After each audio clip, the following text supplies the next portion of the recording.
Hello traders, I'm Daryl Richburg, Senior National Trainer for PremiereTrade and PremiereTrade AI. Favorites list. Now, once we identify the trend in the chart entry signals, we don't want to trade blindly just looking at the chart entry signals. We want to confirm our trade. The way we do that is by moving into the wizard. But before we do that, I want to go over something else I like in the software. That's the favorites list.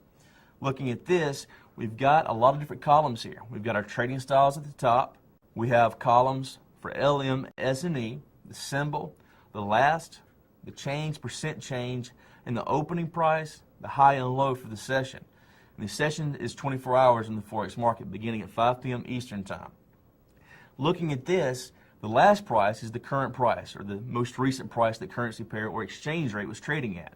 The change is how much is gained or lost over the course of that session, and the percent change is how much it lost or gained from a percent standpoint. Now that's good information to have, but my focus on looking at the favorites list is on the symbol and those four columns that say LM, S&E. Now backing up for a moment, you remember on the chart entry signals, you were looking at four windows.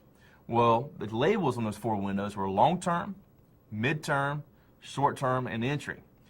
Are you willing to guess what LM, S&E stand for in the favorites list? Well, if you guessed long-term, mid-term, short-term, and entry, you would be right. So what I'm looking at here is basically a summary of what's happening in the chart entry signals.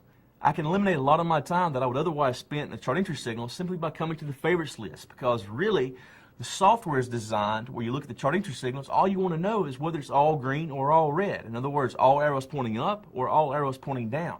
And I can see that using my favorites list.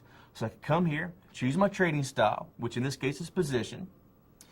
Looking here, I can identify a couple of possible trading opportunities. Now, I've already said I don't want to trade based on the chart entry signals along, so what I'll do, I'll look here, identify the trend, then move into the wizard to confirm my trade and identify a possible entry point into a position. Looking at this, we see a couple of them lining up. I've got all red on the pound versus the US dollar. So what that tells me is the trend is down and there may be a possible shorting opportunity for the pound versus the US dollar. So in that case, I can right click on the screen.